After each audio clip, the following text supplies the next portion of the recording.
Hey, what's up and hello? This is the Chris Nicole bringing you my views on life, love, and the world of entertainment through my eyes. Good evening, good afternoon, good morning, depending on what time you are watching this live.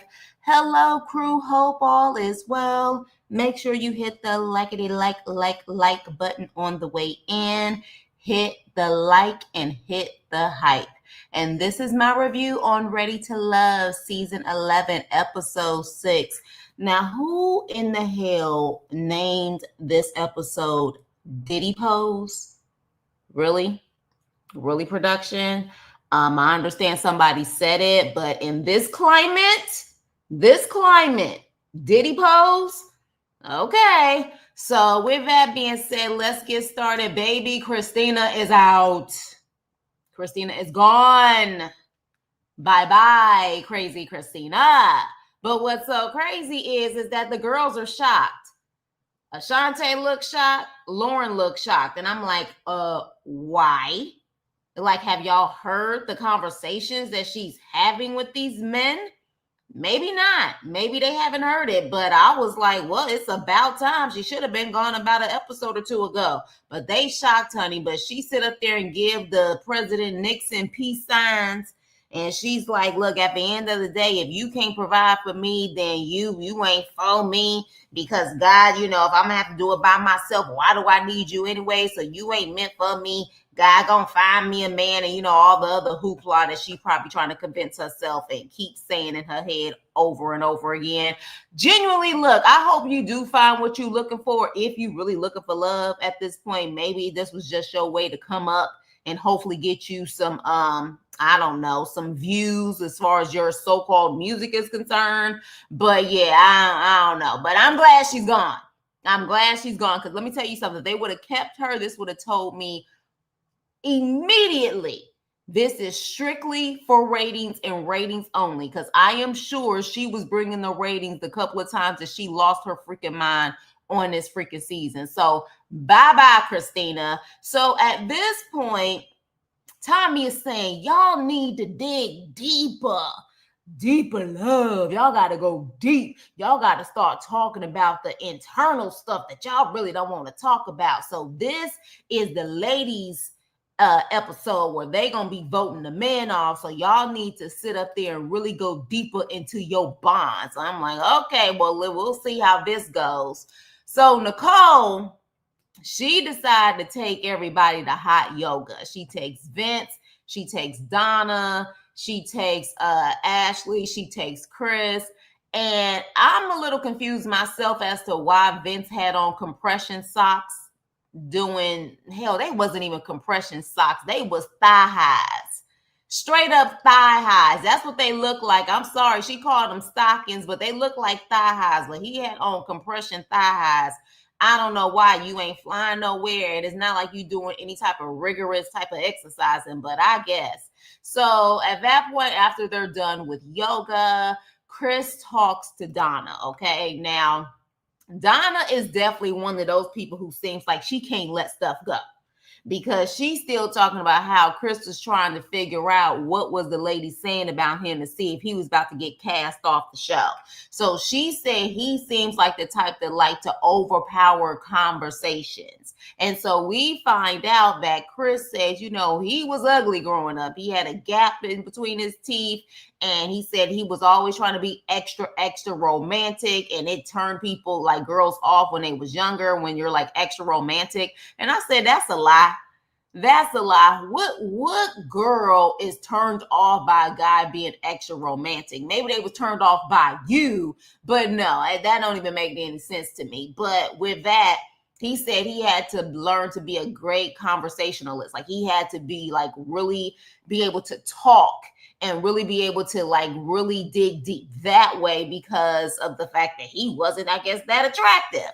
So Donna at that point is like, okay. Yeah, now I get it now why you always have to overpower a conversation, even though I still don't like it, but I get it now. But you know what's interesting? again, Donna seems more like an introvert. So I feel like anybody who's an extrovert or anybody who, you know, in her opinion, does too much for her comfort zone, she's going to think they're too much anyway. She thinks Darius is too much. She thinks Chris is too much. I just think if anything out of her comfort zone, she kind of backs up from it. But that's just my opinion on the situation. Meanwhile, Nicole decides to open up to Vince. Now, this was quite interesting. She said she keeps telling people that she doesn't want any kids, but she actually does want kids, but she's afraid of being a bad mom, a bad parent. And Vince actually says something that's very, very motivating, but I want to know why she feels like she would be a bad mom or a bad parent. I wanted him to ask her, why do you think that way? Did you grow up with bad parents? Is that the reason? And you saw how your parents were and you're afraid that you're going to end up being that way? I wish he would have asked her questions like that, or maybe he did, but they just, you know, cut it on the editing floor. But Vince says, look, I have 2 kids and I told my kids, while you guys don't know stuff and you're learning, I've never been a parent either. I don't know stuff either. And so he said, having that conversation, and his kids was like, well, it's almost like we're teaching you stuff too. We're kind of raising you too, type of thing. And he said it was like a nice moment where, you know, his kids understood that he's going to make mistakes. And Vince said, look, as long as you do everything you can, the best you can, you should be happy with that. And I thought that was a great moment between them and just a good moment to hear, period. Because I think a lot of people are scared about parenting because you know, every child is different. You don't necessarily know what to do, especially if you didn't have the best examples. You know what I'm saying? I think a lot of people are scared. So I did like that vulnerable moment, even with Vince, who I still think is kind of a cornball. But that was a beautiful moment between them. But anywho, with that being said, Donna opens up to my man Steven, okay? And this was another one where I was like, I think the older ladies can relate to this. Steven was like, look, you have a gap as far as your relationships are concerned. I think she said she was single for at least 7 years. And so he was like, tell me a little bit about that. She said, well, I had 2 back-to-back unhealthy relationships. And at a certain point, I said, nope, not doing that again. And she was like, I, at that point, said, I need to get to know myself or create a new version of myself. And then she said she went back to school and got her PhD. Now, here's the thing in that. I feel her because I think a lot of women who understand that they need to start looking within themselves, and men need to do the same thing. But when you are constantly getting into bad relationships, you do have to kind of look at yourself and say, why am I the common denominator in this? And what do I need to do to make changes so then I don't have to go through this again? So when she said that she needed to get to know herself or create a new version of herself, she said she went back to school. And I'm like, going back to school ain't creating a new damn version of yourself. That's just advancing your education, potentially making you some more money. I would have loved if she would have said more about how she found herself, because school ain't it. School ain't it. It's like, what did you do? Did you go to therapy? Did you know what I'm saying? You start hitting, well, she don't believe in religion like that. So what did you do for you to create a new version of yourself or to get to know yourself? Because school is not in, honey. I think a lot of people think going back to school is going to do that. As far as I see it, that just kind of pushes you away from really getting to know you, because in school, especially a PhD in mathematics, girl, you ain't got time to think about yourself. You got a lot of work you got to do. So yeah, I don't know about that, but she claims now that she's ready. She's ready at this point to be in a relationship. Steven says his mom passed away and that since then he has been seeking those type of conversations with women, combos that he wish he could have with his mom, which I thought was really sweet. Steven, you are just so fine. You are so fine. Like, it is really hard for me to believe that you're single. It's hard for me to just understand. And you're a teacher. Like, and you're a male teacher, which means usually you're compassionate, you love kids. Like, You're single. I don't believe it. I just don't believe it. So anywho, moving on. So Chris and Ashley talk, and interesting enough, let's talk about Ashley. So Chris and Ashley talk, and he said that he fell in love with a woman really fast.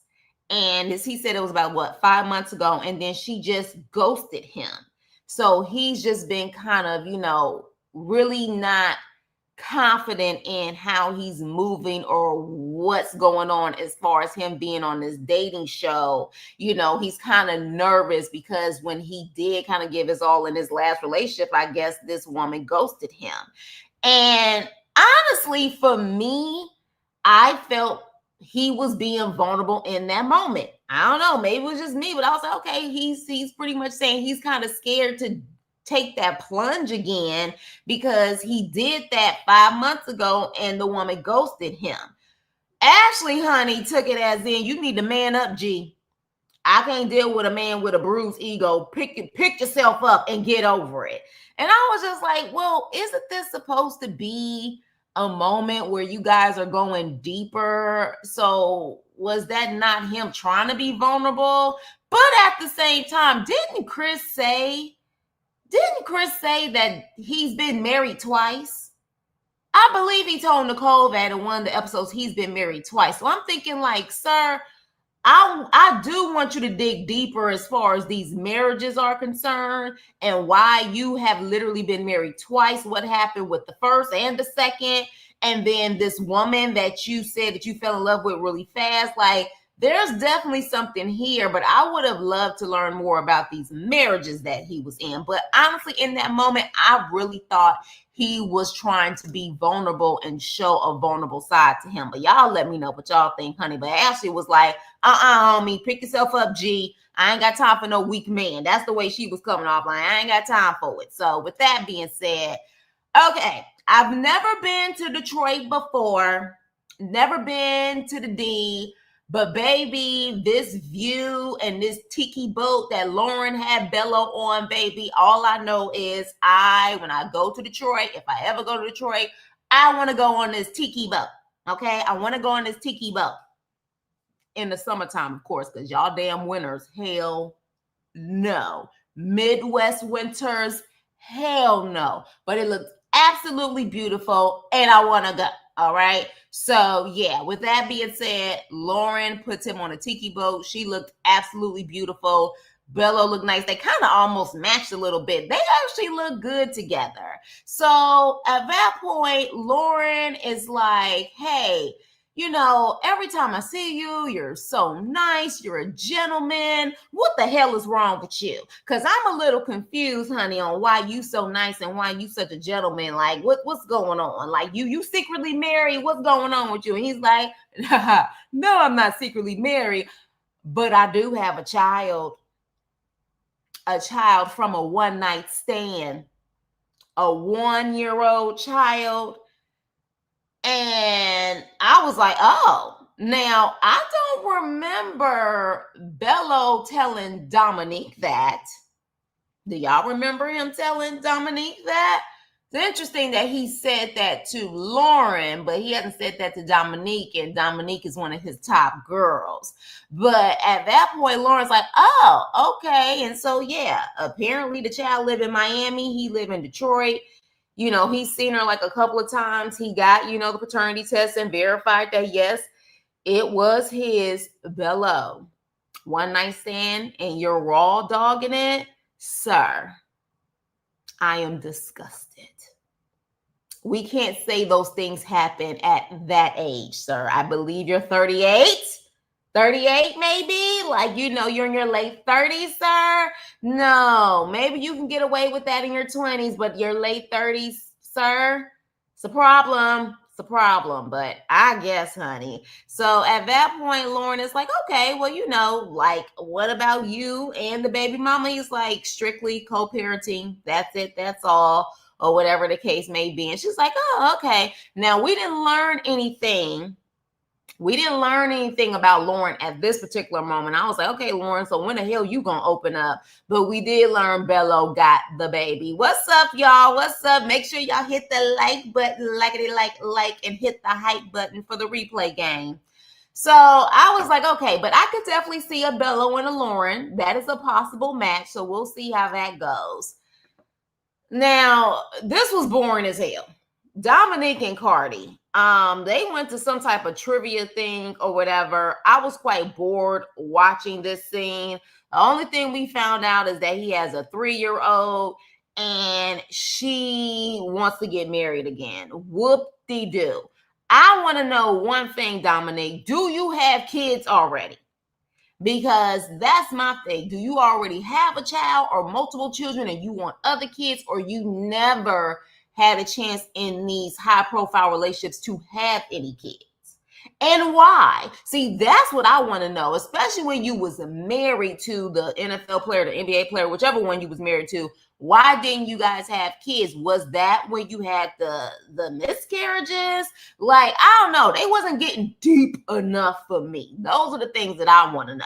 But yeah, very boring scene. So moving on, child. Let's get into it. Now, Lauren invites Darius, Shannon, and Devon, and Darius gives the ultimate player move, remembering Lauren's favorite wine, so he decides to gift her with the wine. And I was like, "Ooh, that's such a player move," but it's a slick, good move, because one thing us women like is a man who listens to us. You can listen to us and we may think you're not listening, but then when you come with something like this and you remember the type of wine, the type of food or something like that I like, you know, dang on when, oh, women love that. Damn it, I know I love it. So I was like, oh, Darius, you slick one. Now, interesting enough, Darius decided, really quick before I get into the episode again, Darius, baby, had to put a statement out. I don't know what the hell happened. Actually, I kind of probably know what happened, but apparently people out there shitting on Darius' name. Because Darius put out a dang on statement on his IG page, baby, talking about official statement from Darius Blackman. He said he is aware of false accusations and statements being posted about him online, that these claims are entirely untrue and are being spread by an individual who has repeatedly engaged in harassment and stalking behavior, honey.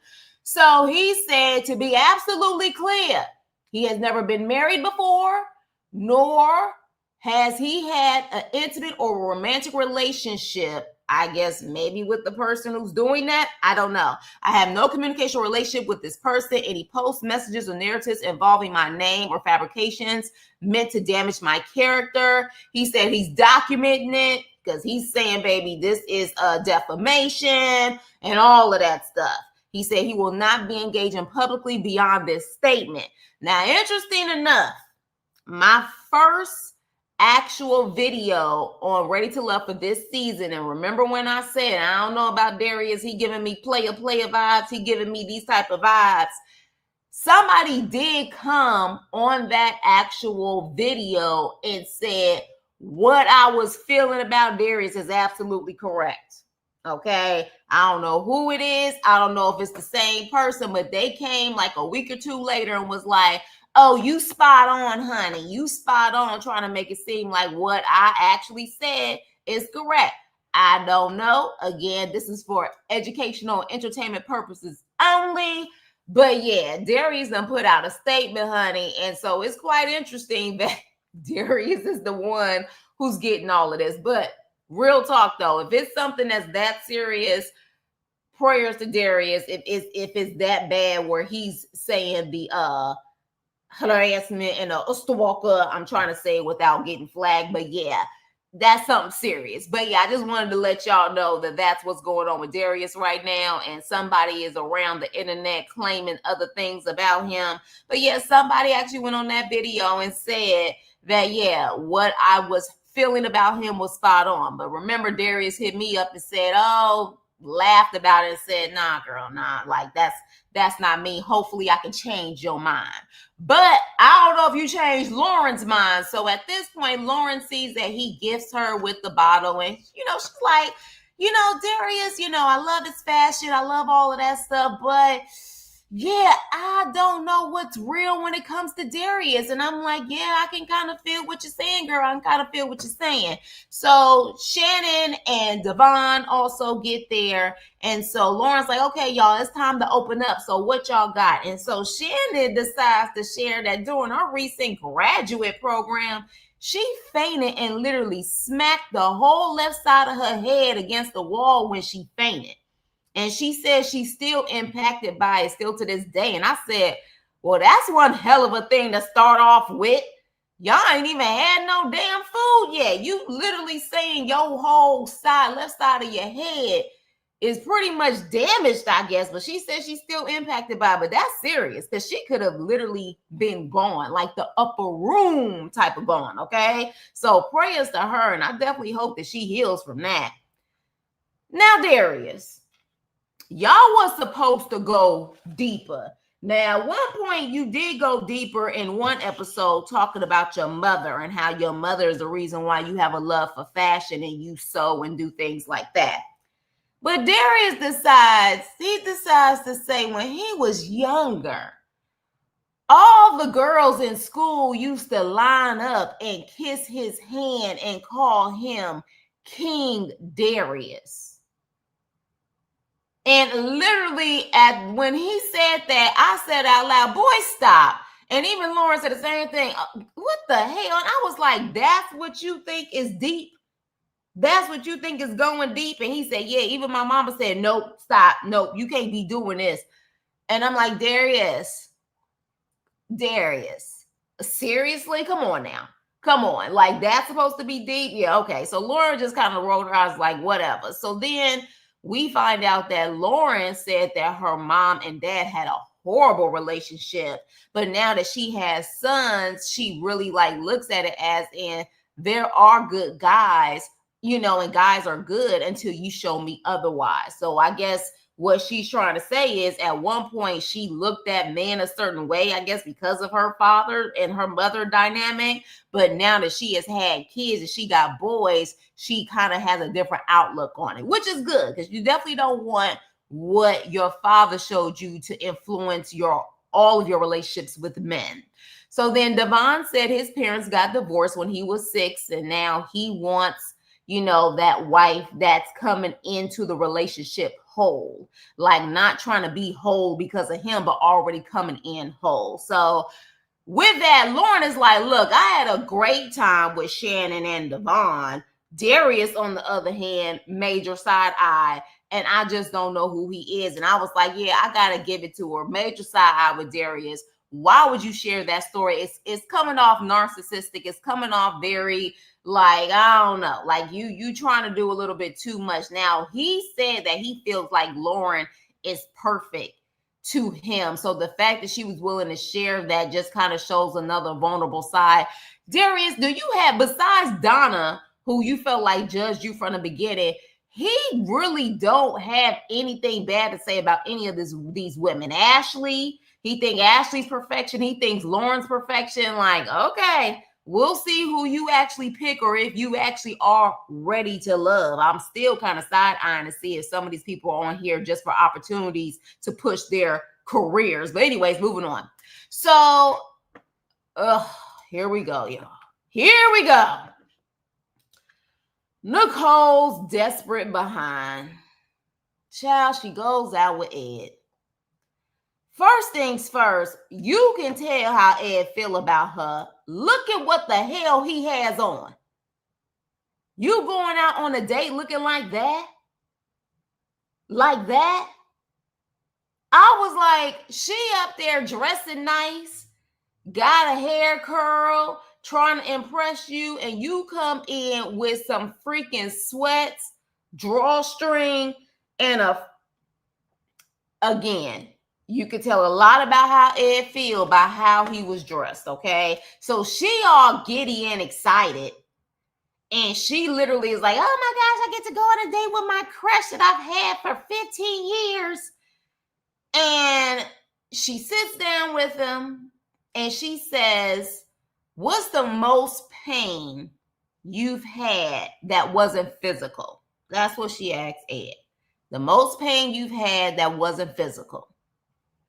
He sits there and he pretends like he's thinking about it. And he says, I have a high tolerance for pain all around. That's his answer. Mind you, Nicole tells us he's been married before.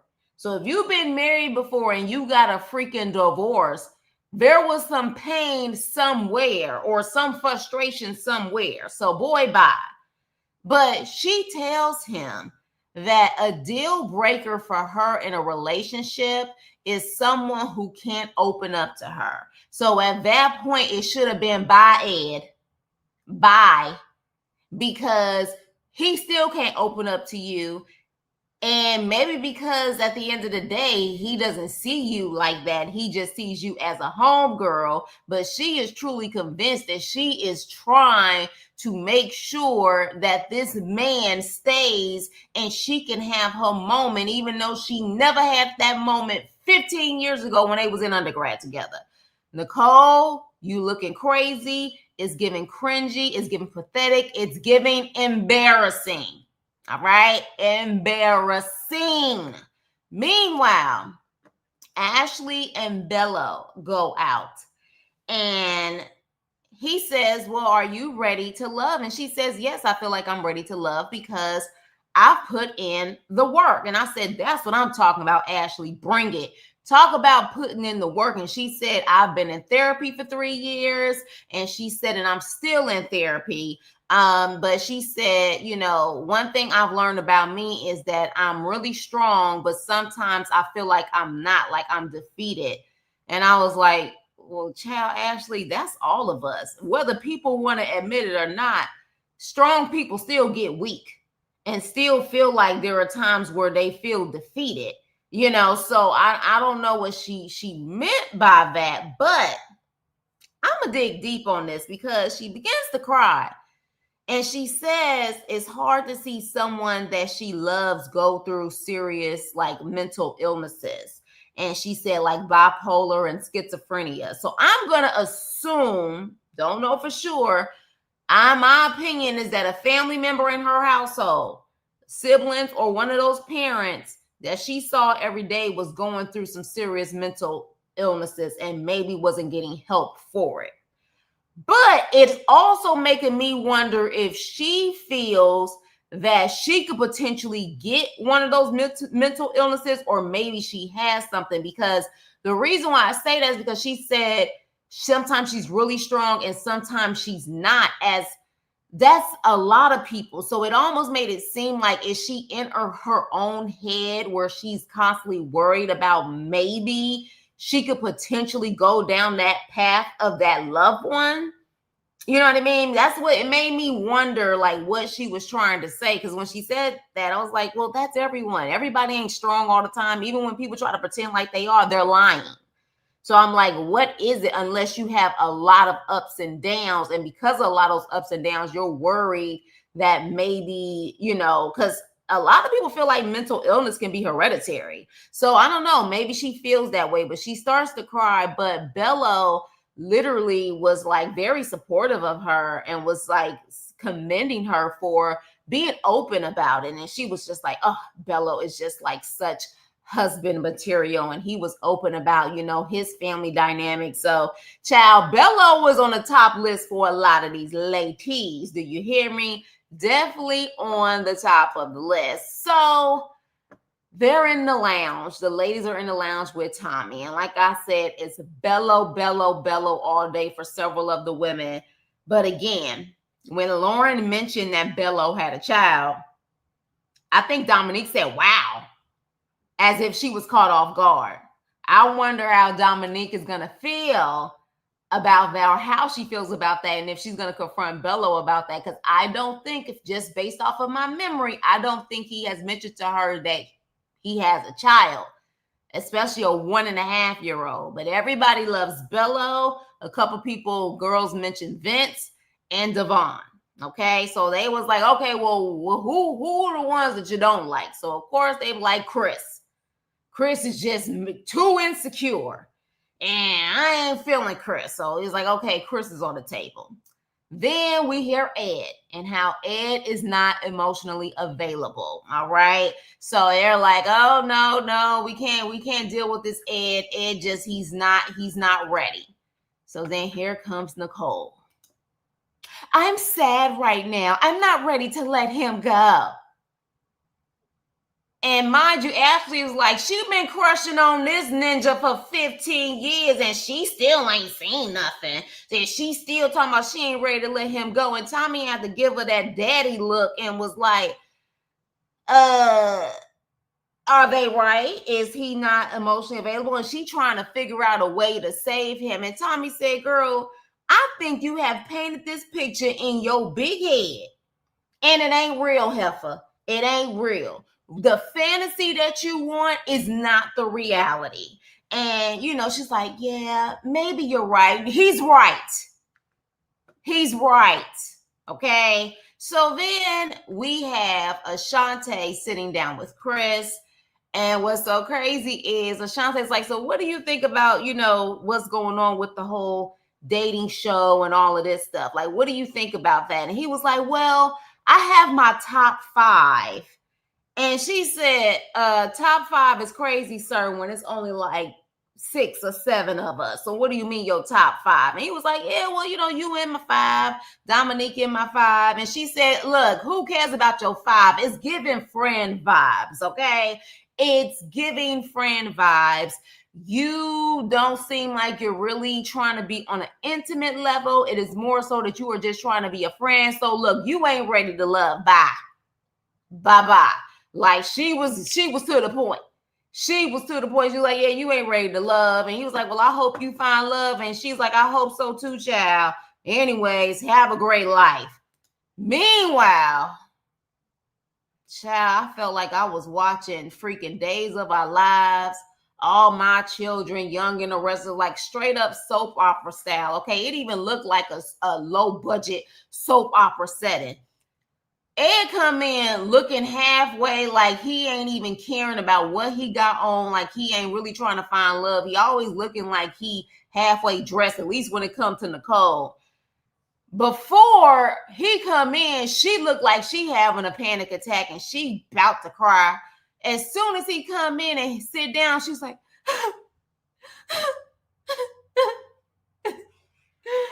hi. And he's like, what's wrong? And I'm like, oh my gosh, girl, the dramatics. Like, what the hell is going on? She's like, well, like the girls are talking about how like you feel like you're not like emotionally available and like, you're not really opening up. And mind you, he's listening to her, but it looks like that he in the back of his mind is like, I am hungry and I want a burger. Like he's already looking at what's ahead. He's looking at her, but he's not really taking it in because he just don't care. So she's like, well, I just wanted to say that the girls decided, and I'm thinking because they showed us Chris is not ready to love, that I was like, oh, hell, that means all of that crying and all of that Super Saber hoe, they done saved Ed and they gonna say he's ready for love. But no, she tells him, you're not ready for love. And in my opinion, he was pretending like he was devastated. I don't think he really cared. He was just kind of like, oh man. So she's like, yeah, like, I can't take this. I can't take it. I can't take it. And she literally cries, gets up and walks out of the restaurant. And Ed follows her, okay? And so literally they go outside and she's crying and he's hugging her. But it's more of a hug like he hugging his sister.